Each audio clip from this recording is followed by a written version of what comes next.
Assalamualaikum warahmatullahi wabarakatuh. I'm Teacher Laila. I will be teaching you science for this year.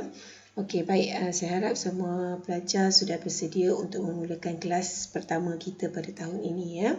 Okey, baik. Saya nak mulakan ya. I'm going to start our lesson by revising our previous lessons about science process skills. Okay, so what are science process skills? So science process skills are tools used by scientists to know about the world.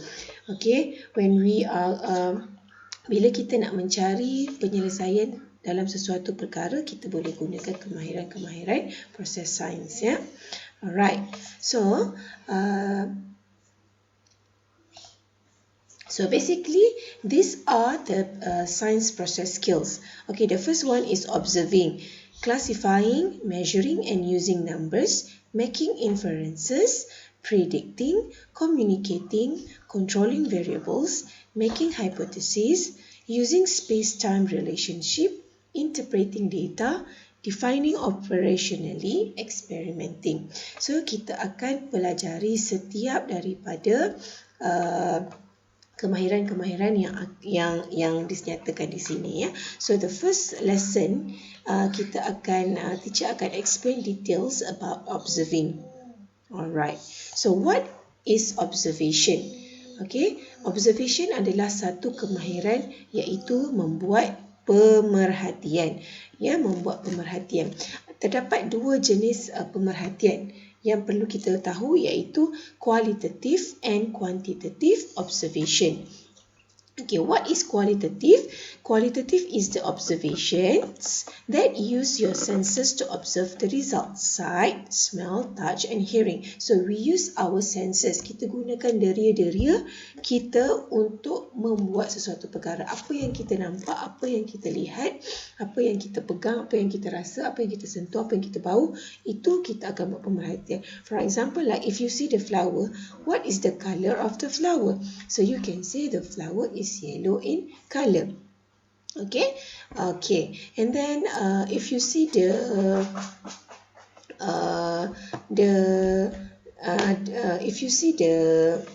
okay, for example like contoh kalau awak tengok awak nampak apa ya selain daripada bunga. Okay, contohnya katalah awak tengok what is the smells of the flower? Okay, apa bau bunga tu? Okay, kalau awak jumpa cat, okay, what is the color of the cat? Okay, when you touch the cat, what do you feel? Okay, apa yang awak rasa? Bulu dia apa? Bulu dia lembut. For example, itulah contoh dia ya. Okay, quantitative. Kalau quantitative ialah pemerhatian, okay, made with instruments such as rulers, balances, graduated cylinders, beakers and thermometers. Pemerhatian yang diukur dengan menggunakan alat-alat pengukuran. Jadi pemerhatian tersebut contohnya awak tengok pada hari pertama, katalah pertumbuhan anak pokok. Pada hari pertama pertumbuhan anak pokok, awak tengok awak ukur dengan menggunakan pembaris. So you use a ruler to measure the height of the plants. Bila kita ukur, kita tengok dia 5 cm.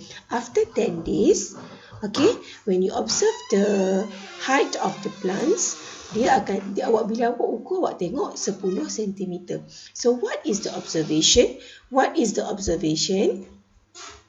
Through the investigation, awak boleh nyatakan the height of the plant is 10 cm after 10 days. Itu adalah pemerhatian kita. Pemerhatian berdasarkan pengukuran yang tepat. Okey, itu adalah dua jenis kemahiran ya. Okey, kita tengok contoh soalan. Rania had carried out an observation on a burning candle. She observed the changes on the candle for 1 hour. So look at the changes after 1 hour. What happened to the candle? Okay, tengok kat sini kalau awak tengok apa perbezaan antara pada waktu awal dengan selepas 1 jam. What happened to the candle? Awak nampak perbezaan dari segi apa? Okay, so you can see the difference according to the height of the candle. So kita nak nyatakan pemerhatian dia, apa ayat yang kita boleh buat? Okay, so we can say the height of the candle, okay, the height of the candle decreases after 1 hour. Pemerhatian yang kita boleh nyatakan ialah ketinggian lilin semakin menurun selepas 1 jam. Itu yang kita perhatikan. Okay, so that is the observation.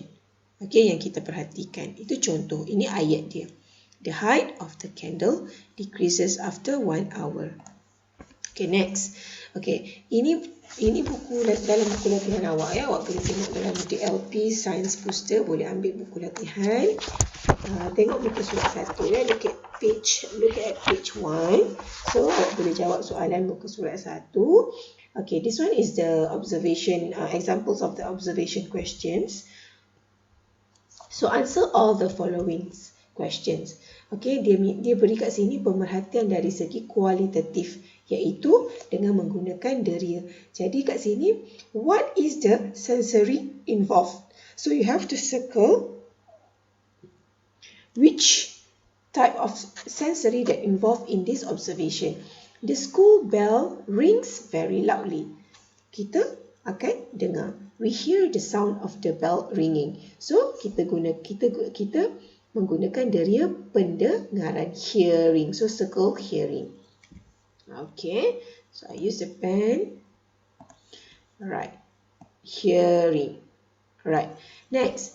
The perfume is very fragrant. So, we smell the perfume by our nose. So, we smell. Alright. Next. Plant M has less number of leaves compared to plant N. Okay, so kita lihat perbezaan dari segi the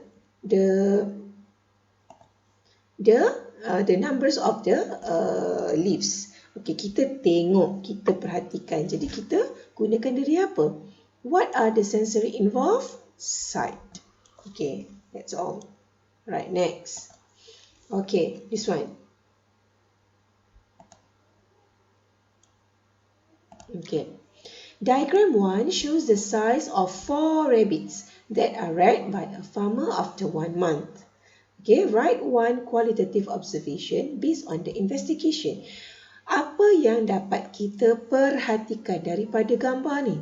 Daripada penyiasatan ni, kita dapat lihat bahawa selepas 1 bulan, after 1 month, apa perbezaan yang awak dapat lihat? What are the differences between these 4 rabbits? Kita dapat melihat dari segi dia punya apa? Size of the rabbits. So, apa pemerhatian yang boleh kita yang boleh kita buat? Okey, contoh ayat kat sini. Rabbit M is the biggest than the others. Betul tak? Okey, ini pemerhatian yang kita nampak. Okey, Rabbit M is the biggest than the others. Maksudnya, Rabbit M mempunyai saiz yang paling besar di antara kesemua rabbit yang lain. Or, we can use another sentences. Okay, Rabbit M is the biggest, while Rabbit L is the smallest. Rabbit M is the biggest, while Rabbit L is the smallest. Itu adalah pemerhatian yang dapat kita perhatikan. Rabbit M merupakan rabbit yang paling besar, manakala L ialah rabbit yang paling kecil. Itu juga merupakan salah satu pemerhatian yang boleh kita buat. Okey, yang ini muka surat 7 ya, page 7. So you can write the answer here. Okey, yang lain awak jangan buat lagi soalan ya. Hanya siapkan muka surat 1. Okay, just finish page 1 and page 7. These questions only. So I think that's all for today. Thank you.